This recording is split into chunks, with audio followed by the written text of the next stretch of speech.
How to fix live option missing on TikTok. If you can't find the live option on TikTok, don't worry, I've got you covered. In this video, I'll show you why the TikTok live option might be missing and how to fix it. So let's jump right into it. First things first, make sure your account meets TikTok's live requirements. You must be at least 18 years old and you need at least 1,000 followers. If your account doesn't meet these requirements, the live option won't appear. An outdated app may cause features to disappear.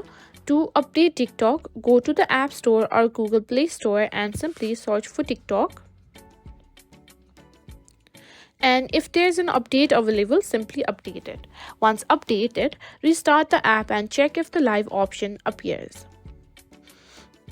Next, switching to a business or creator account may help unlock the live feature. Just open your TikTok app, go to your profile and simply tap on settings and privacy. And simply go to account or manage account. From here, simply tap on switch to business account. Once you've done that, simply follow the prompts and restart TikTok and check for the live option.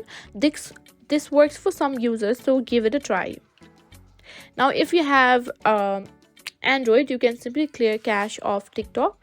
To do that, simply go to settings and on apps, simply find TikTok and simply tap on storage and data and simply click on clear cache. You can also do it from your TikTok app itself. Just go to TikTok and on settings and privacy, scroll down until you find an option that says free up space and simply tap on clear cache. This refreshes the app and can bring back missing features. And that's it. These are some of the fixes to fix the missing live option on TikTok.